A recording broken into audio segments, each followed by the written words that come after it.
Ladies and gentlemen, it is fight week. UFC 319 is upon us, and I'm about to break down the entire card and give out my predictions. Let's get into it. First fight of the night. Middleweight division. Brian Batten going up against Rozaboyev, the Uzbekistani monster. The man. I don't think I have ever seen a 6'5" middleweight in my life. Now, even though Brian Battle may have on his record a win over Randy Brown just a few months ago, but let's be honest, ladies and gentlemen, I truly believe in my heart of hearts, no question in my mind, that Brian Battle simply lost the fight. Don't get me wrong, the man's transformation has been incredible. The man's rise, everything's been phenomenal about him. But the attitude, the man missed weight. The man, in my opinion, got dominated, got hurt, rocked, outclassed, and they gave him the decision.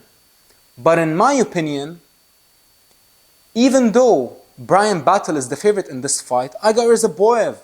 I think that the man will simply be too much for Brian Battle. Not because Brian Battle is overrated, but Rozaboyev, I believe the man can do a lot of great things in the sport, even though he didn't look too good versus Joaquin Buckley. But that was in the past. And for this fight, I got the Uzbekistani man.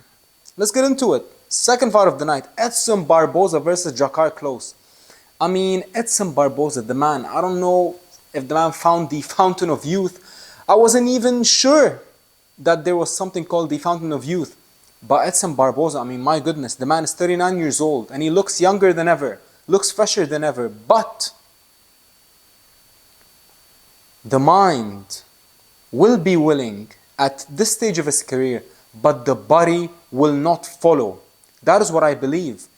Even though he's fighting Jakar Close, who wasn't really an elite fighter at 37 years of age. And let's be honest, Jakar Close, the man's had so many surgeries and injuries when it comes to his neck and back and everything you can think of. But the man is definitely not as worn down as much as Edson Barboza. And even though Edson Barboza is nearly a 2-1 favorite, but in this fight, I got Jakar Close. If you actually think about it, Jakar Close lands more strikes per minute. Striking accuracy is even more than Barboza. He averages more takedowns, everything you can think of. So even though Barboza is the favorite, this is my second underdog pick of the night. I'm going to go with Jakar Close. Up next, Chase Hooper, the 25-year-old man who looks like a 15-year-old man, let's be honest.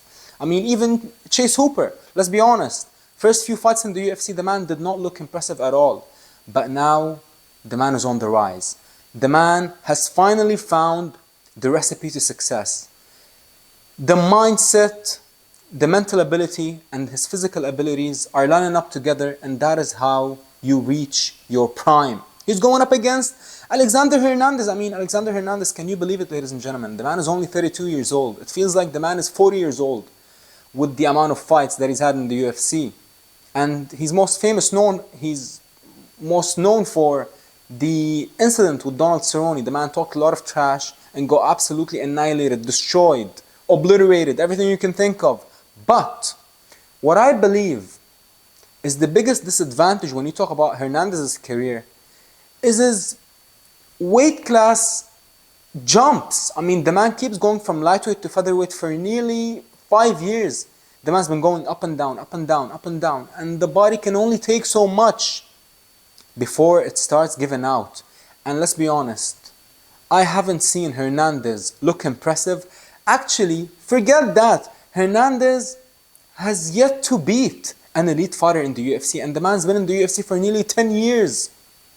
So, even though Chase Hooper, nothing really about him stands out. Yes, the man is a grappler, but he doesn't have really anything that you can label as the X factor when you talk about elite fighters. But I got Chase Hooper in this fight, and I believe Chase Hooper will go on to do some pretty good things in the sport, God willing.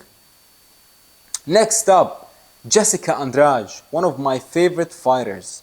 going up against Lupita Godinez. I mean, Godinez, my goodness, her last fight, absolute fight of the year. She took a lot of punishment though. And for Andrade, she's always hit and miss. When you talk about the career of Jessica Andrade, I mean, she's the only female fighter in history to have knockouts over 3 divisions, 115, 125, 135. Without a doubt, she is the heaviest puncher probably in female history. I mean, aside from Amanda Nunes, who have we seen when it comes to females just laying opponents out cold with a single punch? But let's be honest, she is way past her prime, even though she's only 33 years old. But she has taken so much damage and she's been so inconsistent in her career.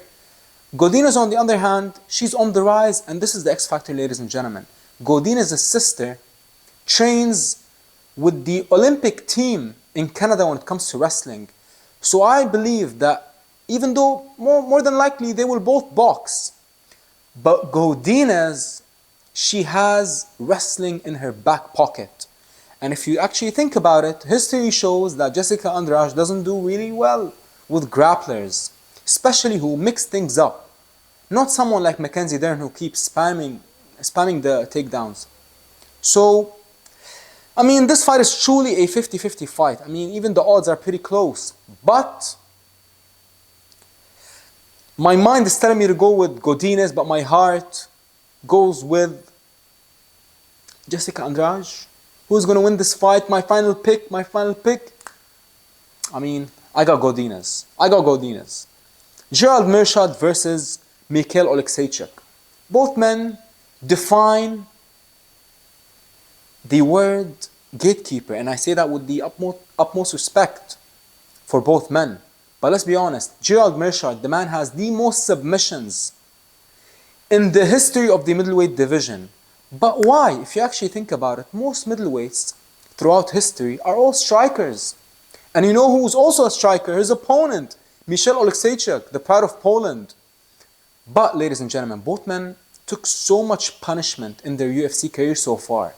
I don't believe either of them are in their prime, even though Mikhail is only 30 years old, even though the man looks 40. But who should I go with the win? I mean, Oleksiejczuk is over 2-1 favorite, surprisingly. Are we surprised? I'm not too sure, but I can't get that image of my mind, image of Kevin Holland snapping the arm of Mikhail. I mean, this fight is 50-50, let's be honest. Who knows what's going to happen in this fight? But if I had to go with someone, I'll go with the favorite. I'll go with the pride of Poland. Not because he's a better fighter, because I believe Meerschaert is a better fighter. But if you actually think about it, Meerschaert has taken so much punishment in his career. It is absolutely absurd. I will be rooting for him, but more than likely, the knockout power of the pride of Poland will play a factor in this fight. Let's go to the main card now. Bobby King Green versus Diego Ferreira. What can you say about this fight? The reason why I'm not really a big fan of Diego Ferreira is because of this, ladies and gentlemen. The man is a PED user. The man tested positive for steroids and the man got suspended, and ever since he came back, he hasn't been the same. Now, what does that tell you? I believe, this is just my opinion, I believe that the man's been doping his entire career. And if you actually look at his body transformation, before he tested positive, the man looked absolutely shredded. And when I say shredded, I mean veins popping out of his abs. But now the man can't seem to go over 2 rounds without gassing. And on the other hand, unfortunately, King Bobby Green, the man, I mean, talk about punishment, talk about damage. He fights like he's a defensive wizard. But he takes so much punishment, and that last knockout, I mean, I thought that the man passed away for a second after that devastating and violent spinning wheel kick. And even the fight before that, Paddy Pimblett put him to sleep in the UK. I mean, Paddy Pimblett, even though he didn't take a lot of headshots, punishment, but the way that he went to sleep and the way Paddy annihilated him, to be honest. He couldn't lay a glove on Paddy Pimblett. I gotta be honest here. I'm not the biggest fan of Ferreira. But, I mean, Bobby Green, can the man take a punch anymore? I don't know. And he keeps fighting every few months. I mean, the man doesn't take any time off. And the man, most importantly, if you actually think about it, he doesn't live the life outside of the octagon. The man drinks a lot, smokes a lot. I want Bobby Green to win, but more than likely, the former PED user, Ferreira, will probably win this fight. And he is the favorite. So, that's my take on the fight. Actually, now we go into the main card. Tim Elliott versus Kai Asakura. The pride of Japan. I mean, the UFC, they are absolutely starving for a Japanese champion, for a Japanese star. Because they see what Japanese stars are doing in the sport of boxing. So Kai Asakura, I mean, the man dared to be great early on in his career versus the violent flyweight champion of the world, the pound-for-pound star, Pantoja. And he got absolutely destroyed. I mean, the man got absolutely dominated. Tim Elliott, on the other hand, I mean, Tim Elliott is the definition of a veteran. He is the definition of a warhorse. The man has been in the UFC since I was in school. I mean, since I was in middle school probably, believe it or not. Tim Elliott has been in the UFC for over a decade and the man is still fighting on main cards. What does that tell you? Now, Kai Asakura is over 3-1 favorite. He is a massive favorite. Massive favorite. And he's probably going to win this fight. But maybe, just maybe, it is the nostalgic part in me that will go and pick Tim Elliott. Let's not forget, ladies and gentlemen, Tim Elliott gave the greatest fight of all time, Demetrius Johnson. He gave him hell. But let's be honest, that was nearly a decade ago. But nonetheless, I love Tim Elliott. And I'm going to go with Tim Elliott. I'm going to be rooting for the man, hoping that he can shock the world and give us some nostalgia for time's sake. Love Tim Elliott. I'm going to go with the man. Jared Cannonier versus Michael Venom Page. What a strange piece of matchmaking, if you actually think about it. Never have I ever thought that this fight was ever going to happen. I mean, Jared Cannonier, the man is 41 years old and the man is an absolute monster. He has knocked out heavyweights, light heavyweights, middleweights and welterweights.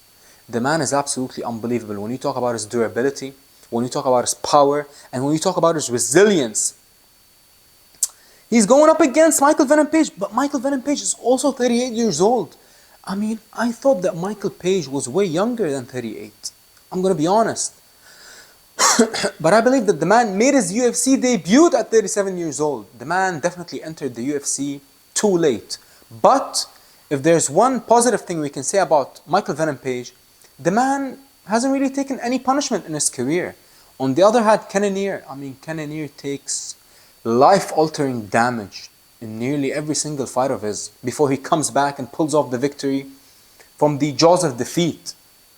Who's going to win this fight? I have no clue. I have no clue. Venom Page is nearly a 2-1 favorite. I mean, pressure is the X factor in this fight and the key to victory for Cannonier. He needs to press the action. He needs to push MVP and, to be honest, just bully him.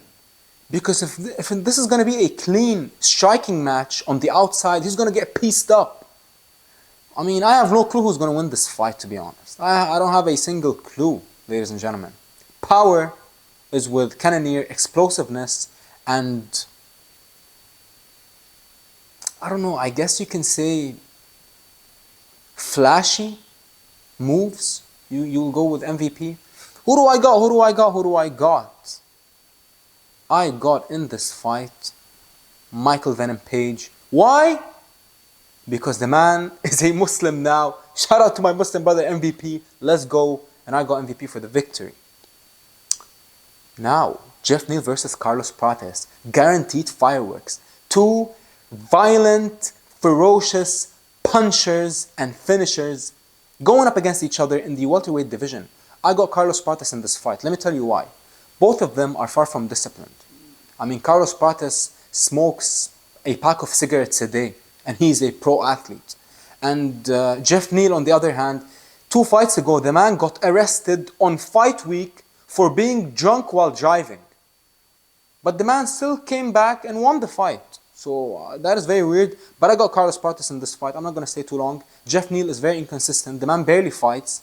And it seems like Carlos Prates is on the rise. And if only the man dedicates his life outside of the octagon, the man would become an absolute superstar. Lerone Murphy versus Aaron Pico, the co-main event. Let me tell you this, ladies and gentlemen. I have never been more excited for a UFC debut in my entire life more than this one. Aaron Pico, I love Aaron Pico. I love everything about Aaron Pico. I've been watching the man for a long, long time. I've been watching the man since his Bellator debut, actually, where he fought a Starbucks worker on short notice. And he lost in 40 seconds. He got dropped and submitted in 40 seconds by a Starbucks worker. How crazy is that? And the man was so highly touted. Everyone said that the man's going to be the future of the sport. Olympic wrestlers, Olympic boxers vouch for this man. He's fighting against undefeated Lerone Murphy. But let me tell you, Lerone Murphy is not undefeated. In his UFC debut in Abu Dhabi, he lost to Zubaira Tukhugov. But they actually scored the fight a draw, but he lost that fight. Let's be honest. There's absolutely no chance that you can give him that fight. He got dominated, out-wrestled, outstruck, dropped, hurt, everything you can think of.